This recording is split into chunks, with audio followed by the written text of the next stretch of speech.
Listen, I'd rather have small, I mean, I'm not big, but like, there's like big tits. I'd rather have like be on the smaller side. Cause like, have you seen those things when they start just flying down like escalators? I'm like, It's like bungee jumping and then it hits your knees, It's like, yeah, it's like not a vibe. And like, they look like they're just like, like I saw this girl and I was like to my sister, like, her tits are real because look at that sag. You don't want nice that. buoyancy. And my sister was like, you're so rude. I'm like, do you know how much shit people probably say about me? So fuck everybody. Yeah, fuck everyone, for real. I was like, ooh, like Zen, like namaste. That's what we need for episode 10. That's what we need. Talk to you about this.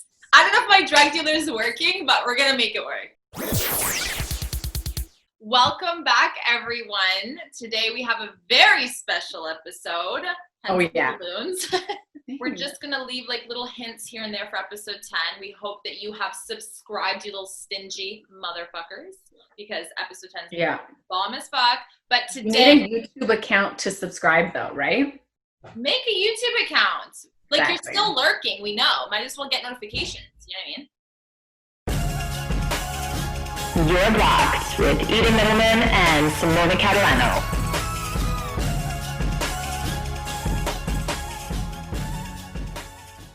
Today, we're going to be talking about a very controversial topic, our favorite.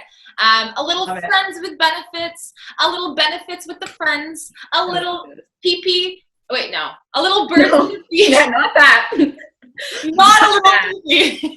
We're going to be talking about when the birds and the bees truly come in unison and make it work in a very friendly manner. Think about the friends with benefits as like milk, right? Milk has an expiration date.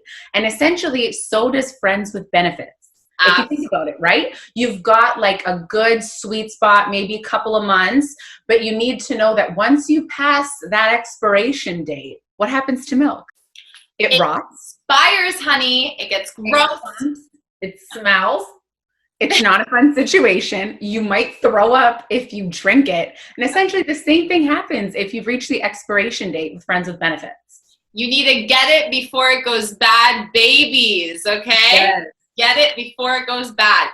We're going to talk about kind of like the guidelines, how to make it work, how to make it like fun and enjoyable, and also how to know when you're like coming to the expiration date and once you've hit that expiration date.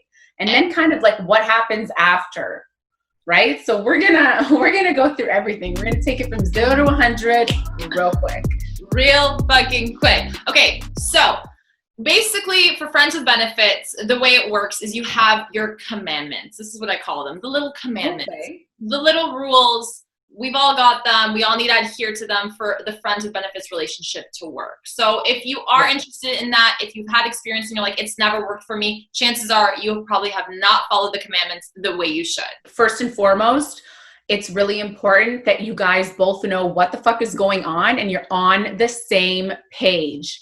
Like this conversation, I know everybody's like, I'm just going with the flow. I want to be chill and casual, but like the only way to be chill and casual is to know what the fuck is up. Make sure you're both on the same page. We all don't like to verbalize it, but we need to. It is a conversation that must be had. So it's kind of like straight up, hey, I don't want a relationship with you for said reason. You know it's not going to work out in a relationship manner. However, the sex is bomb and we just vibe and there's mild chilling. When you say mild chilling, I think it's important. Like, what do you mean mild chilling? Like, what's a mild chill? Like, are we kind of grabbing a bite or? View it as we can have little conversations from time to time because personally, I can't go to bed with somebody who I haven't somewhat spoken to or know. Right, exactly. And like ladies, this is okay to like kind of do and to know that like you obviously need to make sure that you have some sort of chilling. Unless you're okay with the other side of it, but I know like from my personal experience and like my girlfriends, we need some of the mild chilling. What I would say is like, I'm not going to walk into this place, take off my pants and be like, let's go to town, honey. Like, okay, maybe once, twice, but like really not the way to go. It's more like, let's, you come over, I come over, some are private, some are intimate. We watch a show, we talk, Like more of a vibe. a vibe to get you guys to break the ice, because keep in mind the term is friends with benefits. So you're friends to a degree, but like the most basic level of friendship. And then you can fuck. The benefits come after you've already like kind of known this person and you think like maybe this could be a vibe that we could try out. You need to go in there pretty certain that, hey, I know this person well enough to know that a relationship with this person is not what I want whatsoever. And the vibe is just, I trust you in that vulnerable space of having sex, and that's about it. Key point, such a good point, so important. Mm-hmm. So I think next we're going to talk about the conversation you need to have with the other persons, like really break it down so that there is no room for like error. Like there's no way this can go bad. Like, I mean, it's kind of like preventative. It's like, let's talk about the things that we can do and the things that like we're not going to do. Okay, so I think that verbalizing the fact that you're both entertaining and or possibly going to be seeing other people is extremely important. Because when you're friends with benefits, the one thing about you guys is you don't owe each other that type of committal like mindset. You don't need to be committing to them and saying you're the only person I'm seeing, because what happens there is emotions grow. There's a reason why you're only seeing them, right? Exactly. So you need to go into that conversation making sure that you say, hey, this is great.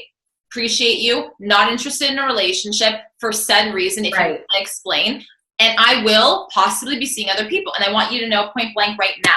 You don't have to have that discussion down the line, because I think that that's where shit gets weird and uncomfortable. You have it once, you make it very clear, you have him nod and agree, and you move the fuck on. It's also okay to entertain only one person, but have that just be the friends with benefits person, because the benefit for you, if you're like me, is obviously the intimate part of the relationship, right? The other person does know, like, listen, hey, you're my only like benefit right now at the time. But that doesn't mean that like you need to be super sensitive around me or like think that like I'm going to catch a feeling because I know that like you're probably entertaining other people. It's just so that way he has a respect when he's with other people for you, like safety precautions, like all of that other stuff. I think it's important that they know that you're not seeing other people, but that you're also chill. So at the end of the day, I think that the main idea behind having this conversation is that knowing whether you are or not, or planning on it or not, that both of you at one point in time may and are able to, and 100%, you need to be cool with it, will see other or entertain other people. And and you brought up a very important point, guys, for the younger viewers, even for the older viewers, you guys should fucking know this, you little dumbasses. Use protection, be safe. I've heard a lot of stories where some girls get caught up in the friends with benefit relationship, and then he goes on and sees another girl, and then they are like, what the fuck, you know? Like, I don't want a relationship with him, but I'm still goddamn territorial and upset that you're seeing other people. And that's why this conversation is important. So you don't want your emotions and feelings to get hurt. Doesn't need to happen. Yeah, and I think just prepare for that to be the answer naturally if you're a girl and you're having the conversation with a guy. Mm-hmm. Just be prepared for that. Another really important commandment or rule is scheduling and understanding. So serious. It's really important to know where and when and how this is going down and how often it's going down. Right. I don't think that it's appropriate to really ask the guy or girl, like, hey, how many fucking days a week? Like, should I schedule it in? No, right, exactly. But here's the tricky part. Like, I think that when you're having this conversation, you should be like, listen, like whenever we're feeling it and if it works for both of us, then we engage. You know what I mean? So, like maybe you're out and you text him and like if he's out or he's at home and like it works and you guys are both down, then cool. And if it doesn't work, like don't take it personally. Right. Don't take it personally, but also be aware of just how often and how frequent it's happening. Like if it's 4 times a week and you're airing on like really, really a lot of seeing that person, you might need to tone it down because only like reel it back in. Reel it back in. Like make sure you have one of the girls fishing you back in. It's only natural that you're going to get that emotional connection to them. Like it's going to become stronger. Feelings develop. And like Eden said, you know, sometimes you get territorial. Like let's say you're both out, you didn't know what, you run into him. He's talking to another girl. It hurts. It hurts. And I'm going to be a bitch. Like, it's just how it is. The reason why I think it's important to know mentally, you don't have to have a discussion with him, but mentally to know exactly where, how often, all that stuff, is that you're able to program it in your mind that, okay, like we fucked like twice a month. We fuck 3 times, every 2-3 months, like whatever it is, so that you're aware that it's normal, that there are gaps, or that it's consistent. However you guys cross that line, and sometimes you don't even notice it's happening because you're in the happy phase. This is good. This is fun. And then you catch yourself like, this is happening too often. And now it's like, I don't know what to do. Mm-hmm.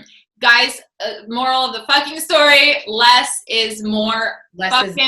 Have fun when it's convenient and works for both of you. Don't plan it in advance. Keep it casual and try and keep it not on a weekly basis. Like I would say, honestly, like not on a weekly basis. Interesting. Yeah.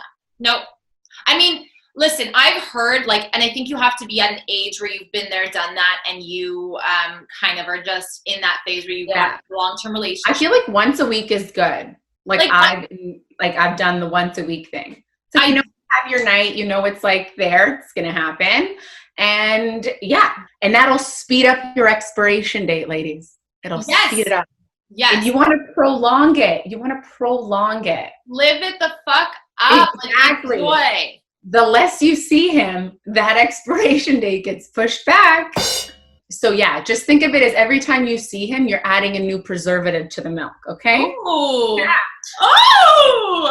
I love that. Simona. Yes, exactly. You really have to use this milk analogy. What goes hand in hand with scheduling and the conversation you want to initially have to just verbalize and put on the table, that there is the possibility of seeing other people, is if I'm seeing a guy and that's a friends with benefits situation, I don't think that it's appropriate in a friends with benefits relationship to talk about who you're dating, that you went on a date today. If they ask you how you're doing, you don't bring that shit up because it's not personal. It's everything that's personal is for your girlfriends or your guys. It's not brought into that friends with benefits. Wow, that's a good point.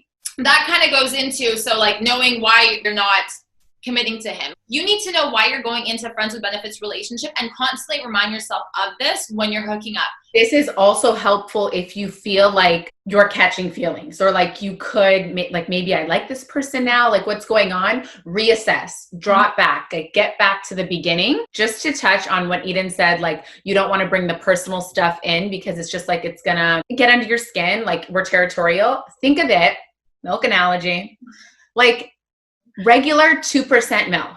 How is she going to feel when I'm walking down the aisle and I'm picking up the skim milk or the oat milk or the almond milk? Just don't bring it in front of me. Don't bring the baggage to me, and don't also with the other girls in that situation, just have a mutual respect that we're not going to do that in front of each other.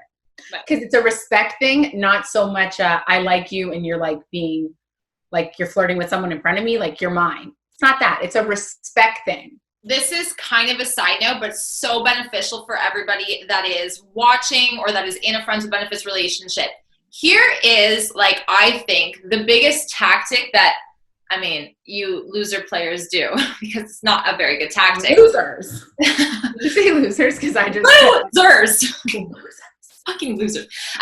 When you're hanging out with your friends with benefits and either he or she or both of you or whoever brings up the fact that they're dating other people and they're like, oh my God, she can't, she won't stop texting you. Oh my God, look, or oh my God, whatever. Don't do that. No, not only don't do that, this person who's doing that to you is trying to get a rise out of you. So either A, run the fuck out of there, or B, take notes because they definitely are into you.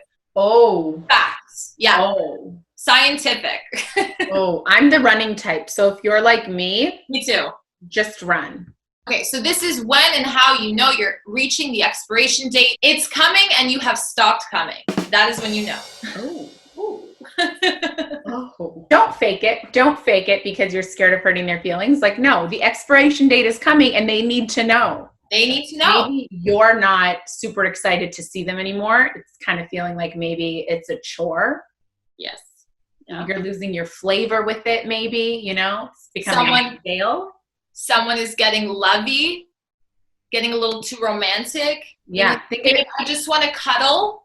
Yeah. The milk, it's like a pale gray, like a pale cloud right now. I'm nauseous. I know. You're trying to pour it and it's like a murky, cloud color. That's not healthy. That is not healthy. When the sex isn't special anymore, drop it the fuck right away. Yeah. When it becomes a chore, you're right. When someone becomes lovey or romantic, if you, bitch, I know you're getting jealous, you're getting territorial, you're stalking his Instagram when you're home alone on the toilet at night. I love a good toilet analogy. Yes. And and you're like, important when you start stalking the socials. ooh. I mean, I'm always up to date with the socials. If you notice that you're keeping tabs more than once a day or once every few days, you're catching feelings. Like that is just so. Also, being transparent though, like if you are the one that is catching feelings, this is how to like prevent it from going bad. You're saving it instead of it like flying out of the carton with clumps. You're just throwing it in the garbage. Okay, you're saving it that embarrassment. You're like, I don't know if I can do this anymore. It was fun. Where we reach our peak, I might be catching feelings. So I think that like we didn't agree on this, and I know that. So, like, you know, maybe we just break. Yeah. So tap out. Like at that point, tap out. When you start to give a flying fuck, like a huge. When you start to give the fuck. When you start to care, people are gonna think that I'm like really crazy and like just fucked up for saying that, but I'm giving you the actual truth here. Like, I think that it's important to know and take notice when you are crossing that boundary. And then some people will go out to their, you know, friends with benefits and be like, hey, like I'm catching feelings. Maybe this is something. Bitch, trust me. If it was something, one of you would have said something by now, and like it would have been sorted out. At this point in time, if you're already 6 months to a year in, you need to rethink. Like 6 months to a year is a long fucking time. I mean, actually, I hit the 8-month spot. Ooh. Once, I know, but it was weekly. So see what we talked about, the weekly, if you do it once a week, it extends the expiration date. So, I mean, that does make sense, but sometimes it's like, it's a 2 to 3 chilling session a week type thing. Speeds it up. So you might not make it to the 6-month mark. You might get to the 3 if you're lucky. I was seeing this guy and like cool guy, whatever. But to be honest with you, I knew from the get-go, this was not going to be anything but like a friends with benefits hookup situation. What happened was I didn't verbalize, and this is where I learned, and this is why we have spoken about these commandments, because I didn't learn and I didn't know that I need to verbalize the fact that, hey, like I'm not into you in that way. Here's why. And that's it. Yes. So few months down the line, this guy starts throwing a fucking fit. I didn't know he was gaining feelings for me. He didn't make it obvious.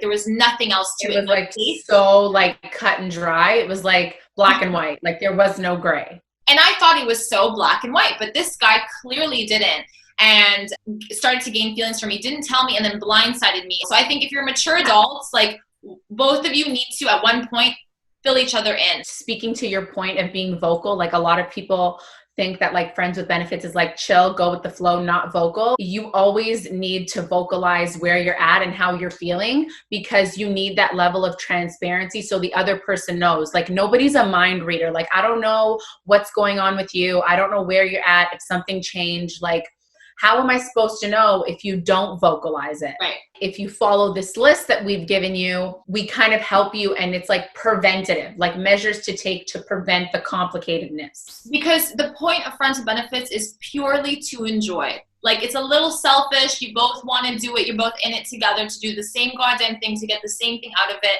And you're having fun. And there's absolutely nothing wrong with friends with benefits. I don't care what anyone says. It's not gross. It's not this, not that. If you're mature adults, if you keep it safe, if you keep it clean, if you keep it honest, you can have fun. That is the whole stuff. That's it. Love it. That's pretty much how to make it work. Yeah. You said work at the same time. Like I've heard people say like it's so weird like being friends now, like I've like seen him make it, or like we've, you know, and I'm just like, listen, like it was just another like ding dong. Like it's not a big deal. Like I mean, there could be 10 guys in front of me, like y'all got the same parts. Like I've seen one of you, I've seen all of you basically. She chose the smallest one. Oh no. And it's crinkly. Like that one in the back is crinkly. That one. So that one's more firm. That one's more firm. Yeah, that's a good one. A light pale pink, blown up. Looks like it's alive and healthy. Simona, are you a friends with benefits type of girl? Yes or no? I'm more of a no person, but I have thought about like when like some guy like fucked me over, and like I got over it because it really wasn't that serious. And then like he like tried to come back, and I was like, you know what? No to like the serious thing and doing that again. But like maybe the friends with benefits, because I'm so like chill now that I'm over it, and I know that I like you in that way. So like, yes, I've contemplated that, but I think it's very circumstantial. So it's like, if you find the right, like, for example, just like relationships, like I'm not going to date any Joe fucking schmo. You know what I mean? Like you need to I'm not dating a Joe schmo. Just like you have a criteria for a relationship, the same thing goes with the friends with benefits. Like in order to be in a friends with benefits relationship, if that is something I want to entertain, back in the day, you have to meet a certain criteria. I'm definitely pro it, because I think that you learn a lot about yourself in those situations, sexually and emotionally. There's also another way you learn about yourself. Maybe we should do an episode about on that. How else do you learn about yourself, Eden, without a man? Little master baiting. Yes. But if you know that you're someone that needs like X, Y, and Z in order to have a fruitful sexual experience with someone, then it just makes the friends with benefits a little bit more challenging for you. I actually gained so much more confidence, believe it or not, experimenting like that, like friends with benefits and sexually. But as a woman, I felt like friends with benefits was very liberating for me. Whatever the situation is, I think that you can always find a liberation in any of those categories and places, because at the end of the day, I think that you feel the most liberated when you're being true to who you are. Beautiful end note. I love that. Beautiful end note, ladies. Simona Catalano for Prime Minister, motherfuckers. Oh my God, me for president. We're just going to like allude, I think, like for a second or two to episode 10. Episode 10 is next week. Huge for us.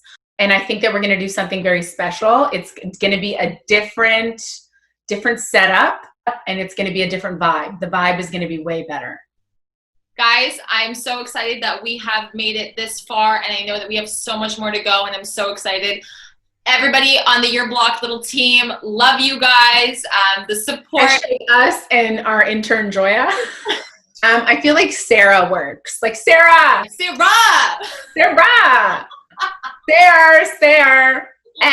S. We're honestly just not even going to call her by her real name. Our intern is going to just, I don't know, we'll make a nickname for her. No, I feel like we should call her intern like one name, but like every time. Intern one. Is that rude? Intern one across our loft in New York, Simona. Okay, anyways, guys, thank you so much for watching again and coming and tuning in every single week. We'll see you back here next Monday. Don't forget to comment, like, subscribe, hit the bell to be notified, right? It feels so official doing that. And leave us a comment. Let us know how you feel and what you suspect for episode number 10. Yeah, guys, like really get involved with us. We're here, and I mean, just use us as your vessels, because like nothing is off the table. Nothing. So thank you again for watching, and we'll see you guys next week. Bye.